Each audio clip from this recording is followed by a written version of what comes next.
All right, welcome to the December edition of the Apalachee Inshore Fishing Report. I am Jay Carson. This is Evan Snow with me, as always.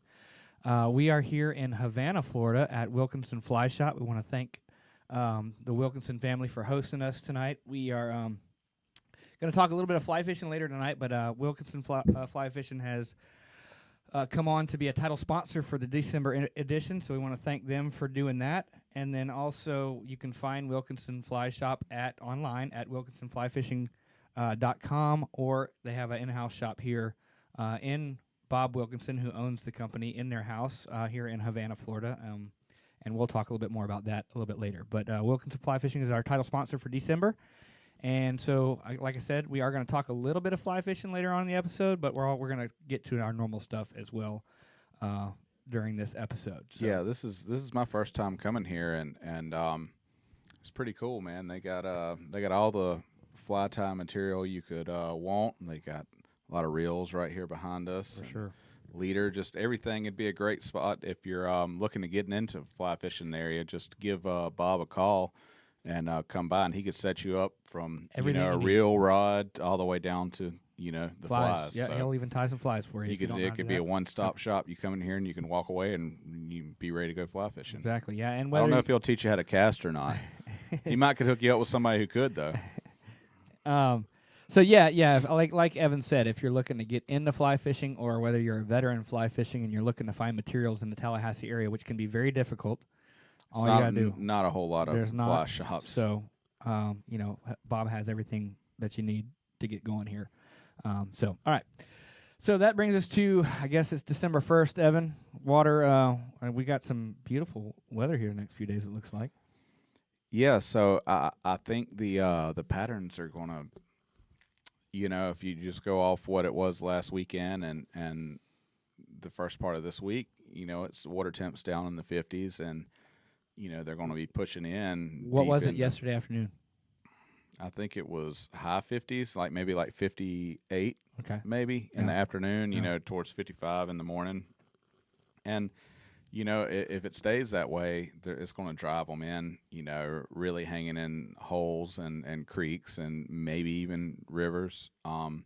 But the thing is we got a warming trend. Yeah, I was coming. gonna say we about to have a warming trend, so that's gonna kind of move them around a little bit and keep them from pushing way too far in. Yeah, you're going to have to go out and look for them. Yep. I don't know. There's probably a few hold up in the creeks. There's probably a few hold up in the mouths, and then there's probably plenty of them still out on the flats. Yep. And if this weather would have held, I would have said really target the creeks and stuff, but. With these, I don't even know. Is this going to get in the 70s maybe? We're supposed to have 4 or 5 days of 70s in a row. Yeah, so we're going to have some warming water. So you can fish. You probably be able to fish for them in a variety of habitats, I would say. Yeah, trout have been holding pretty much from. We've been catching them in the creeks all the way out to 3-4 feet of water. So, depending on the day or the tide or whatever you can feel like doing, you can probably target them whichever way you prefer to do it. And then redfish bite's been pretty good too. You been catching a few redfish? Yeah, for sure. It seems like 2 or 3 weeks ago we were catching more redfish. Mm-hmm. We're still catching them. I feel like the big trout have really kind of gotten fired up. Yeah. And catching this week and this past week we've caught a lot of big 20+ inch trout, and it's a great time for it. And we're targeting those with suspending lures and stuff, and I guess I can talk about that a little more in a little while. Yeah, for sure.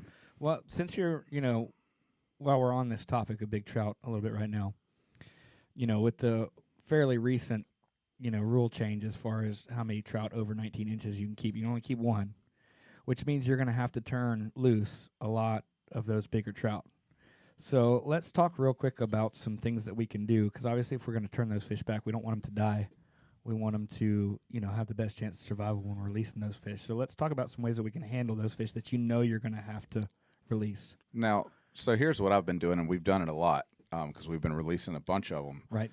And so when they get up to the boat, I'm not even netting them. I'm not pulling them, slamming them on the deck or anything. I just pull them right up to the boat, kind of get down there with my pliers, and I'm not even taking them out of the water unless it's just some great big trout that you want a picture of. But if you can pull it to the boat and you can clearly see it's going to be over 19 inches. There's no sense in even bringing it in the boat unless it's something you want to take a picture of. You less stress on it. You can just reach right down there in the water and unhook it and let them go, because we all know trout aren't the hardiest of fish, so they don't take a whole lot of stress getting beat and banged up. So right, yeah, you don't want to boat flip them in, let them flop around on the bottom of a boat. Try to keep them in the water as long as or as much as possible.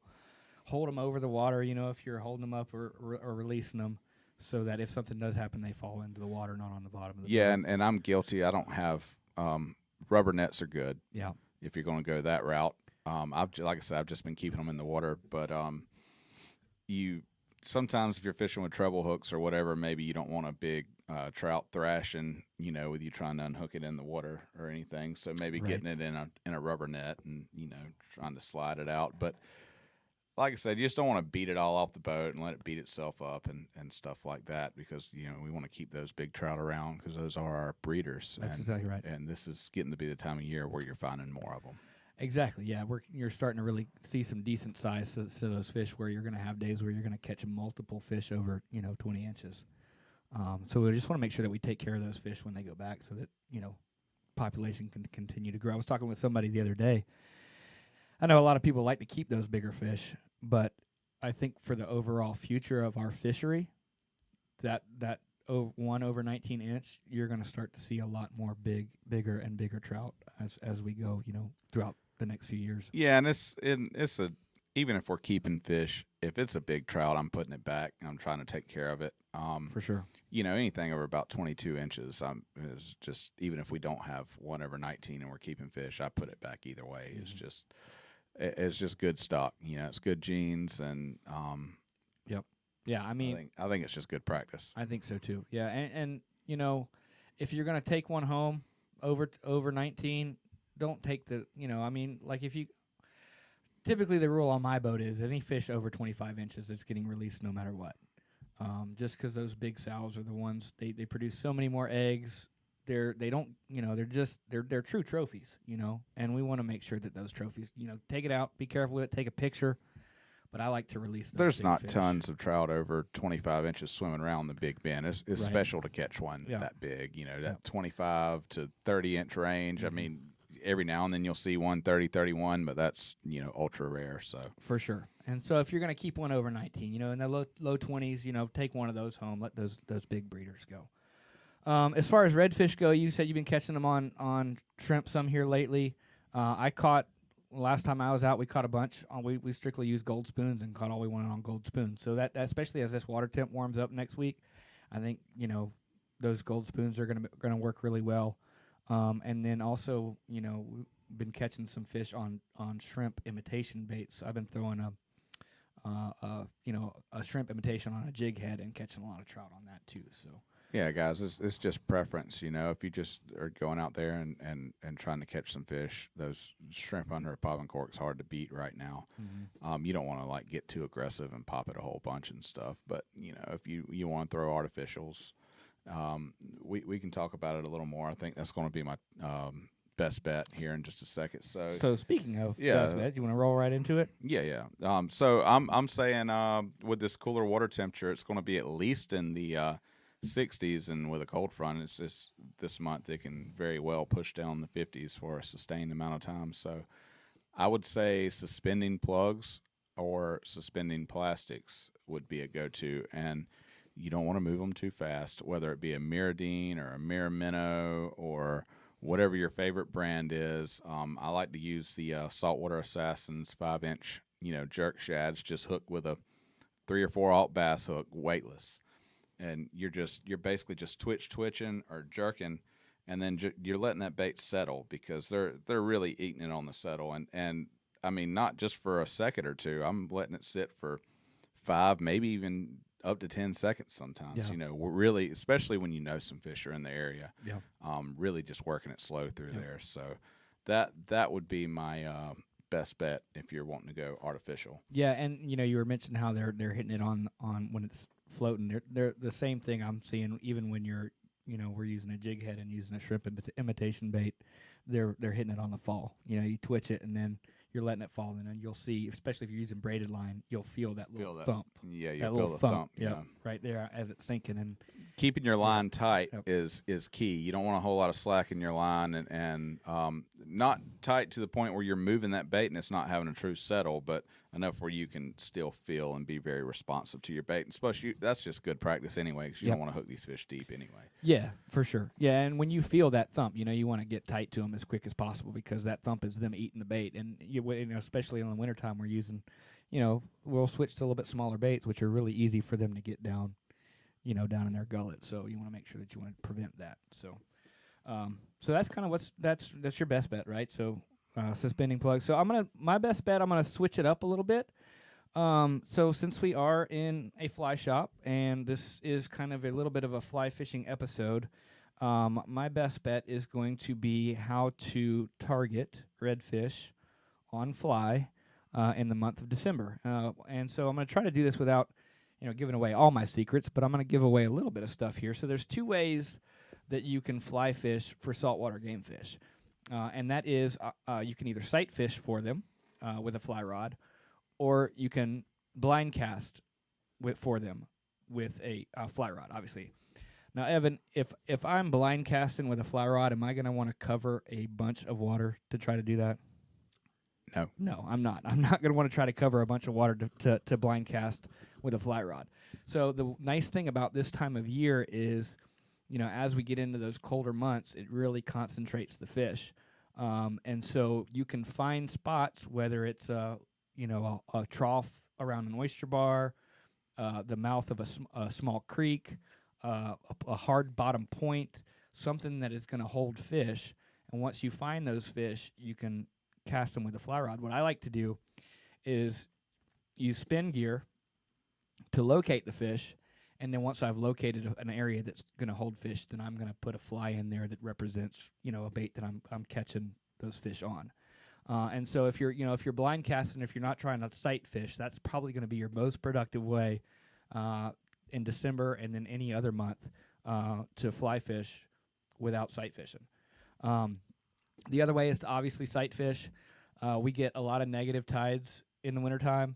And then, low water means that you can see fish in the water. So without, giving out too much information, but if you want to sight fish, you can fish up some of those clear water creeks in around, St. Mark's area and some of those other places that have those clear water creeks. And then out on the flats, when that water drops down, you should be able to find some fish on some flats, holding out a little bit deeper. So that would be my, since this is a fly fishing episode, as far as finding fish to fly fish to, that's going to be your two most productive ways. And guys, speaking as someone who has just this year really gotten into fly fishing more, it's a lot of fun. If you really enjoy fishing, you should really look into it. It's good stuff. Yeah, if you're ready to take your game to the next step, if you're looking for something that is, it's a challenge. It's challenging, and want something to, kind of up your game, give yourself another challenge. It's definitely something you should look into. The casting is completely different. The setups are different. It's fun. It's really. When I first got into it, I was hesitant, but man, it's such an adrenaline rush when you're watching that fish eat that fly, 15 feet off the boat, and coming tight to that fish. So yeah, definitely look into it. If you are wanting to, get into fly fishing and you have questions, feel free to reach out to Evan or I or Bob Wilkinson here at Wilkinson Fly Shop. Bob will be the guy to get a hold of. For sure. They've got, like I said, he's got everything. They've even got the, a clothing line going on. Yep. They have flat slang clothing they do with their family. It's Bob, it's his son, and what's your son's name? Ryan. And he does all the designs for stuff. They got, if you're from Tallahassee and you fish, you've probably seen some of this stuff around. Yep. But they got hats. They got the performance shirts here too. Everything, it's really, really cool logo stuff. And where is that on the website? Right, that's on WilkinsonFlyFishing.com. WilkinsonFlyFishing.com. Yep. Man, any stores locally or anything? Nope. Okay. Just the shop here in the house.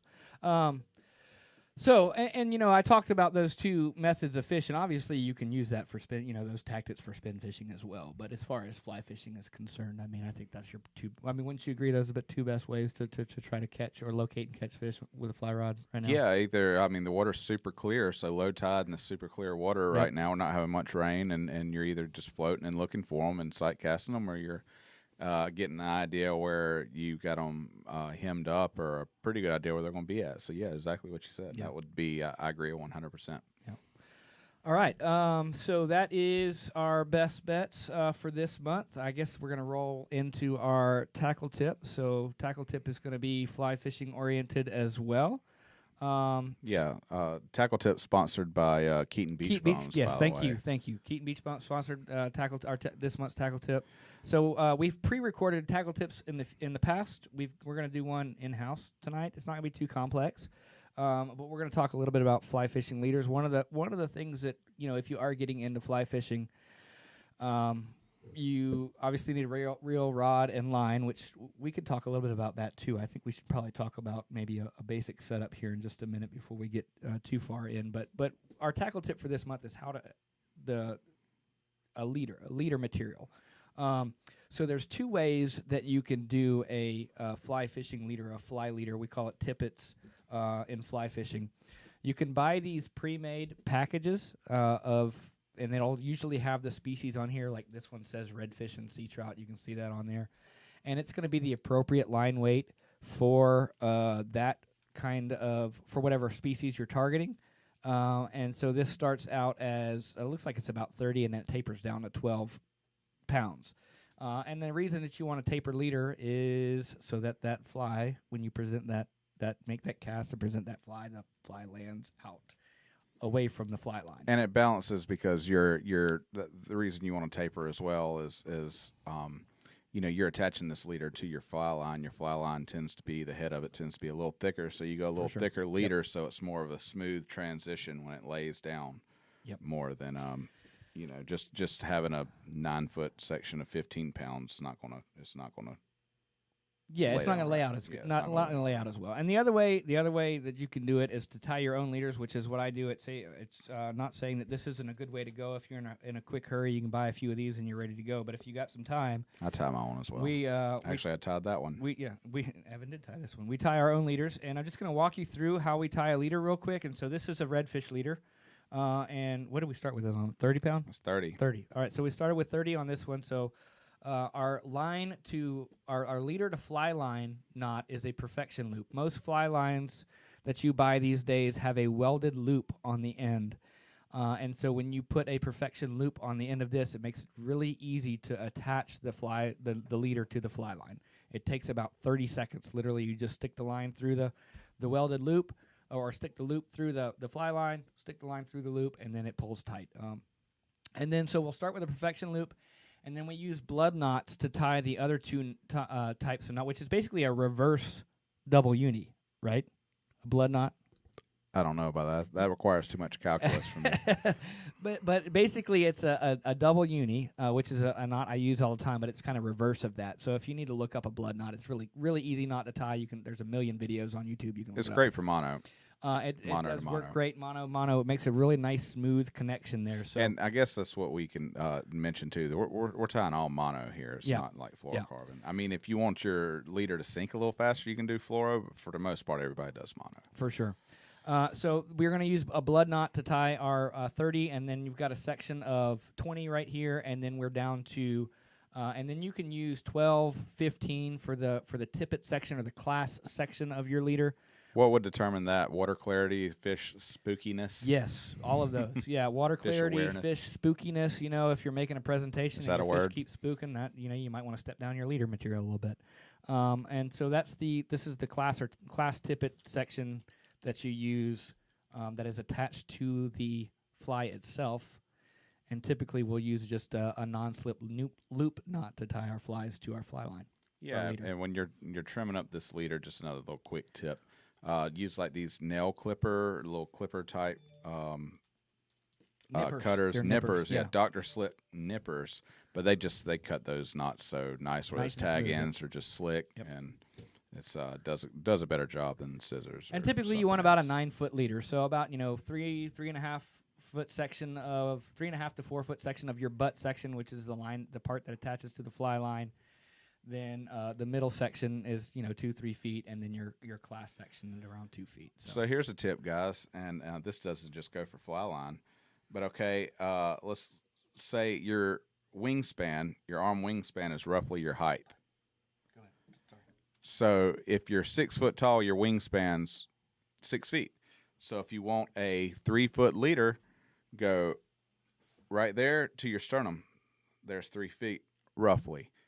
Same way if you want a 6-foot leader all the way out. If you want a 9-foot leader, go 6 and then go right there to your sternum, which is basically what this is. I tied that spot on, by the way, for a 9-foot leader. Spot on. But anyway, nice little tip there. You can come tie mine next time. You can sit down and tie all my leaders up. So that is our tackle tip for this month, fly leaders.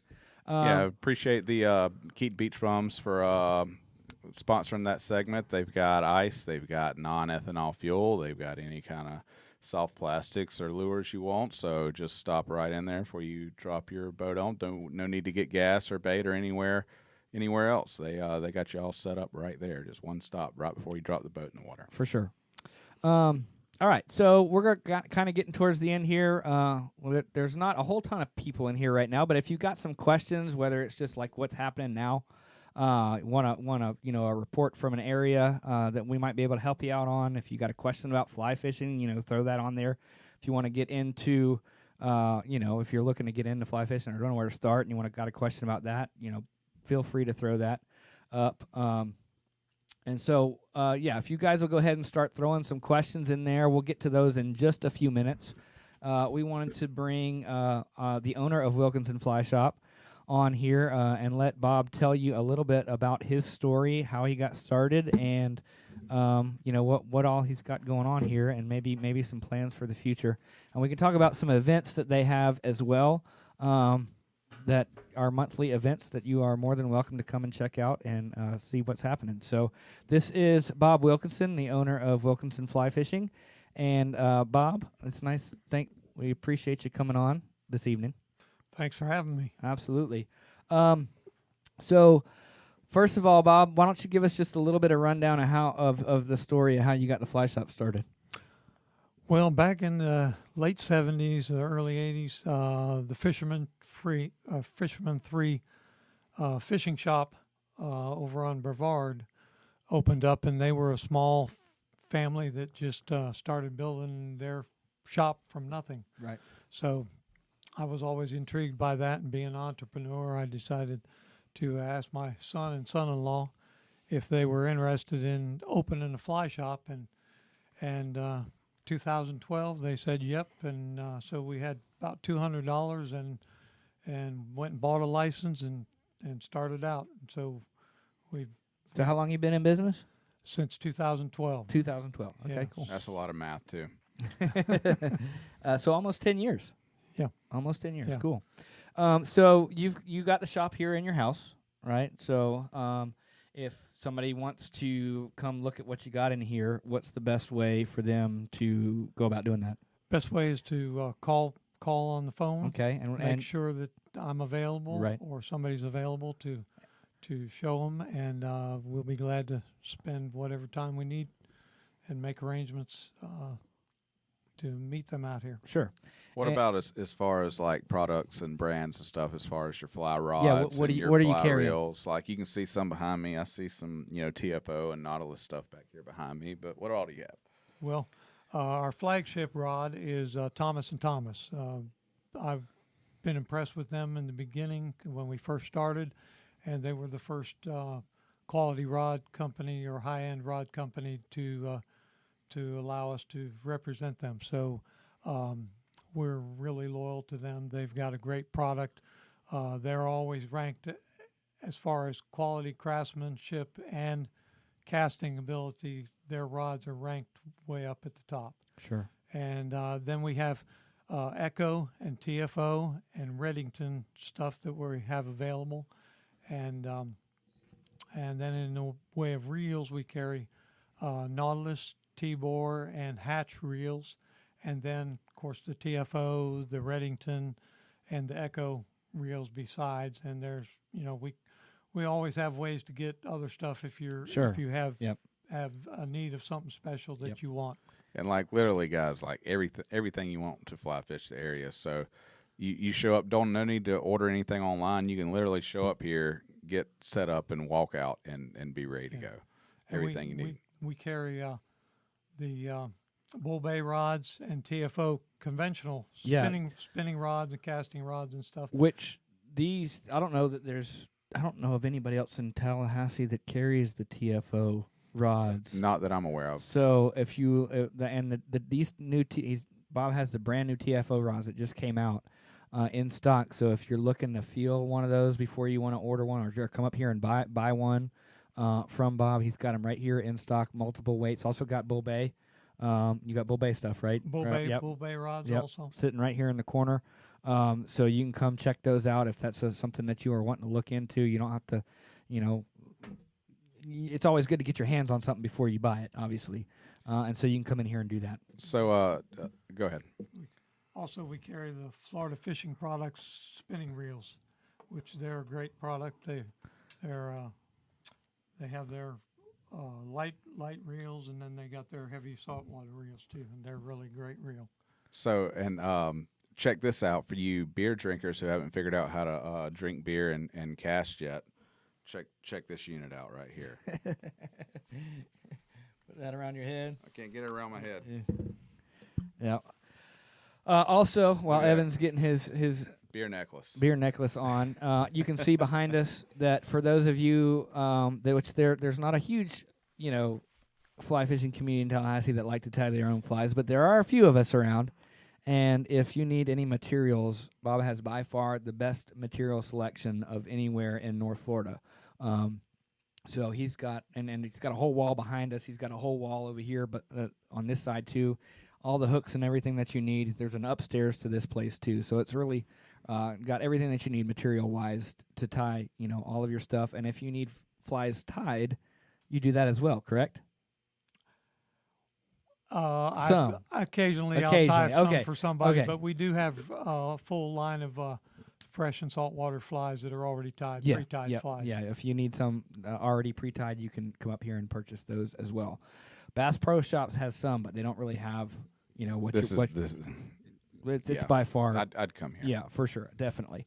So, Bob, is there anything else you want to talk about? You want to mention here before we start taking some questions? You can Google us on Google, or go to wilkinsonflyfishing.com, and you'll find us. If you call here at the shop number, you'll reach my wife Ruthie, and she's our best asset. She's an awesome girl, and she'll help you out or put you in touch with me so that I can steer you right. Yeah, super easy to get here too. Literally, Google Maps, or Apple Maps, type in, Wilkinson Fly Shop. It'll take you right here. Yep, and also, if you can't make it up here, they have all of the stuff that you can purchase right here in the shop on their online store. So if you go to wilkinsonflyfishing.com, you can get everything that you need online. You pretty much process it same day, right? I mean, as long as you get the order in early enough. Whatever's humanly possible, we get it out as quick as we can. That's what we and really so, if you need something, relatively quickly in a couple days, you can go to wilkinsonflyfishing.com, order whatever you need, and have it shipped to your door as well. Materials, rods, reels, whatever's on the shop, on the website, you can get shipped to you. So that is a great thing to go check out. I'm on there a couple times a week just browsing. I see what all Bob has on the shop online. So make sure you get a chance to do that. If you do anything, just go check out the online wilkinsonflyfishing.com and go just browse around, see what's there. They've got conventional stuff on there too. So the TFO stuff is on there, the bull bay stuff is on there as well. So you can check all that stuff out. Bob, we really appreciate you hosting us tonight, man. We want to thank you for having us come out. Yeah, for sure. We got a few questions to get to. Hey, Bobby, you can sit in if you want to. There's a few fly fishing questions on here if you want to sit in with us while we answer these. Jason Johnson, man. Hey, how you doing? From Cherry Lake. From Cherry Lake, just north of Monticello. The huge city of Cherry Lake. Yep. Tim Wright, need Pat to explain the math for leader. That would be interesting to hear Pat's take on. He probably wouldn't have much to say on fly fishing, honestly. We'll ask him next time he's on. We'll ask him next time Pat comes on. You want to tackle this next question there, Evan? What's the bite doing around Spring Warrior, huh? I would say that, I don't really fish that area because there seems not to be a whole lot of fish there. But if it's pretty good everywhere, I would think, right? Yeah, I mean, yeah. Anything that's got some rocks and structure around, you're going to find some fish. Seriously, Jason, it's this is, if you're looking for the right thing, it's good anywhere right now, from Steenhatchee to Horseshoe to all the way around to Panacea, Clotney Bay. You start getting outside of that, it's just a good time of year to fish. So it's a great time of year. I would, if you got decent weather, I'd say go for it. Timothy Glover asks, any benefit to buggy whipping, or is it just the challenge? Yeah, there's some benefits. There's some benefits. I would say the benefit too, especially if you're sight fishing, spooky fish. It's more subtle. It's more subtle. You can present a smaller bait to those fish without them being as likely to spook. The line and the bait land softer. So that would be the main benefit, I think. And then obviously the challenge is there as well. What do you think? What do you think, Bob? You can present the fly more often to them than you can. That's true. That's a great point. If you got a fish that's cruising, you can get 5 or 6 shots at that fly sometimes, or at that fish sometimes before he'll spook. Whereas, if you're casting with conventional, you got to reel it all the way pick up. the line up and set it back down. And also just the challenge of it, man. It's just the adrenaline rush. I finally got this dude. It took me about 3 years, but I finally got him into it this past year. So, and he's glad that he did. It's good. It's good. I like it. I like it a lot. I've actually, when I've been just going out fishing on my own, that's pretty much what I've been doing. Been doing, yeah. It definitely it renews your interest, I would say. Which fishing doesn't ever get boring, I would, but well, I'm just so damn good at it. I just needed something to push me a little bit. Yeah. Shane Whidden, do you ever use scent on your flies? I have been guilty of putting some scent on my flies, even though it's kind of frowned upon. The purist is cutting his eyes on you over here. Yeah. But sometimes you got to get that fish to bite, man. And when they're being spooky and finicky, a little bit of scent helps. I will say though that it does mess up the stuff from the scent messes up the fly, and that fly is pretty much not fishable again after you put that scent in there. I have no problem with somebody doing what it takes to get a bite. I don't do it a lot, but if I'm in a crunch and I really need to put a fish in the boat, I might think about doing it. So, but it's always I use scent a lot this time of year on my conventional stuff. So it is what it is. Pete Pryor, how's the fishing been? Petey, man, it's on fire, man, on fire. You got to come up here. You got to get out of that South Florida and come on back up here and go with me. It's been phenomenal. It's just a great time of year.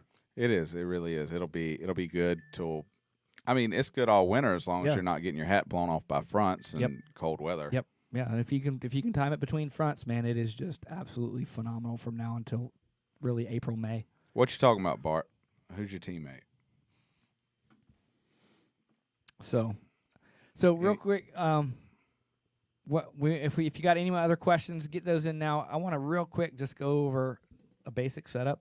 Maybe you're looking to get into fly fishing for our area for saltwater. So a good basic setup is an 8-weight rod. This is a really nice one. This is your Thomas & Thomas, isn't it? So I'll be careful with this. So this is a Thomas & Thomas rod. This is an 8-weight. There's a lot of other stuff that you can. Oh, you even got your name on this one. Look at that. It's really nice. That's really nice. An 8-weight. I have my favorite rod is a Redington Predator 8-weight. It's not as it's a nice rod, but it's not like a break the bank type of rod. It's not as nice as that one. No, and then you want a good 7-8 weight reel. There's a lot of those out there. I recommend what you got on yours is a behemoth. Well, you have a couple of them, but you have a behemoth on one of your rods, and then what? I got some TFO. You got some TFO stuff. This actually right here, what he has behind me, this BBK. It's a Temple Fork Outfitters. It's mine's an 8-weight. I'm not sure. I don't think that's That is an 8-weight, yeah. So that's what I use most of the time right there. So yeah, so and that's not an expensive reel. That's a $200 reel. So one of the things you can get into them a lot more expensive than that. You can, but and Bob has those here too. Yeah. And I think one of the things that scares people away from fly fishing is just the cost to get into it. But if you know what you're looking for, you can get into it for a relatively reasonable, price. Especially when you're first starting out, you don't need super high end stuff, just to get going. And then you want a good weight forward line. Bob, if you could do me a favor and grab that Rio Flats Pro right up there, that saltwater, and then I'll just hold that up real quick. So 8-weight rod, 7/8 reel is kind of what you're looking for. And then a great line when you're first learning how to cast is you want to look for a line that's got a pretty heavy head on it. These Rio Flats Pro direct core lines, this is a 9-weight, which is just perfectly fine. It's a great line to get started with. It's got a real heavy head on it. It lets you cast. If you're learning how to cast, you can really feel that head on there. It's going to help you get that fly out there. So that's kind of basically if you're getting started, that's a great setup for our area. We had any more questions come up while I was going over that? A couple more comments. Oh, Mr. Wilkinson is his teammate there. Bart Herndon? Bart Herndon. Oh, never mind. I don't think so. Sorry, Okay. Bart. And then Pete Pryor said I was just Petey. up there. But cold fronts kept me don't let those cold fronts keep you at the house, man. Petey, we've been tying the Tallahassee granny knots, man. Been getting it done. So yeah, it's been good. Last thing I want to talk about real quick with you, Bob, we got a couple events that go on every month with Big Bend Fly Fishing. Yeah. Yeah, and so let's just mention those real quick. There's 2 events that we have. The first event is our fly tie night that we do on the second Thursday of every month, and we do that at Glory Days Grill. And that is, sometimes we have a fly presenter. Sometimes we just kind of get together and just tie some flies. So if you're, if you just want to come see what's going on, you're more than welcome to just stop by. We usually hang out, eat dinner, grab a few beers, and just kind of hang out and visit. And 6 o'clock. Yeah, 6 o'clock is when it starts, and then 6 o'clock until, I think last time I was there, I left at like 10:30 or something like that. So you don't have to stay that long. no, this guy would leave at 7 if he could. He's early to bed, early to rise.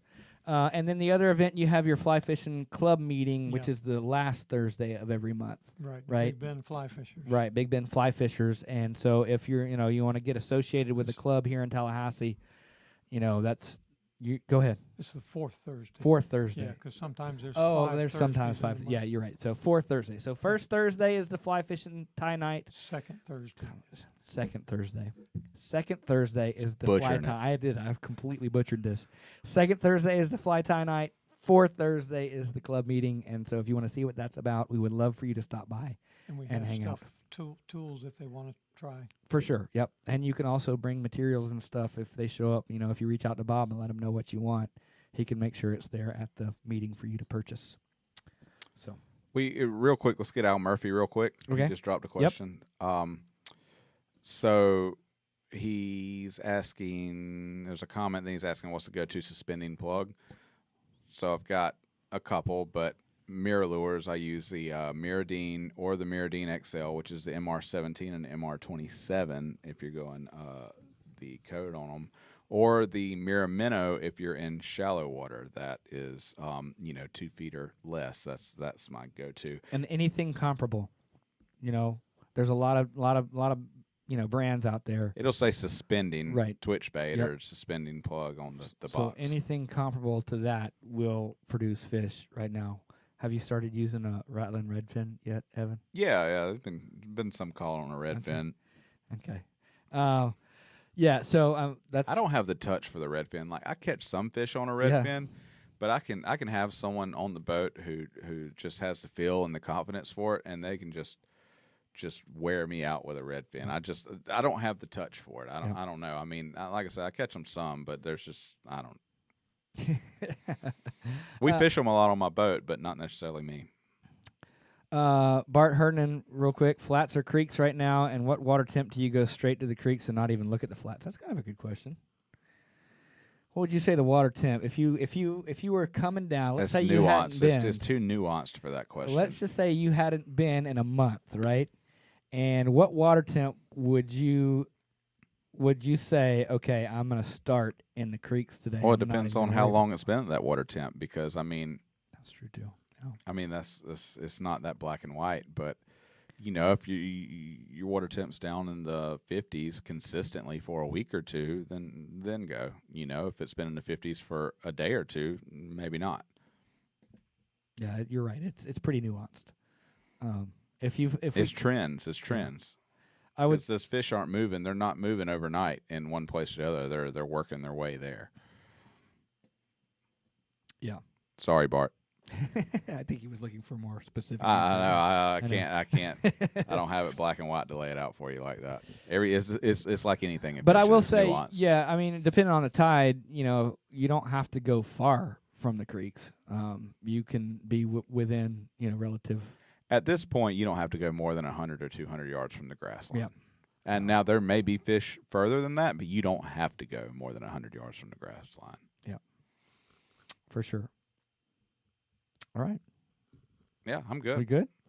All right. So that's going to about wrap us up for the December edition of the Apalachee Inshore Report. I know it was a little different this month. We kind of went away from our usual, but, you know, there is our fishery is an underrated fly fishery, and I just feel like we need to maybe bring some awareness to the, you know, how if you're thinking about it, just do it. Fishing just do it. For sure. So we'll be that's going to wrap us up for this month. I am Captain Jay Carson. This is Evan Snow. This is Bob Wilkinson. Bob, we want to again thank you for being our title sponsor this month, Wilkinson Fly Fishing. And let's shout out to Bob. He just had a root canal and he's sitting in with us. Yeah, absolutely. Yeah. So anyway, that's going to wrap us up. We thank you all a bunch, and we'll see you later. Have a good evening.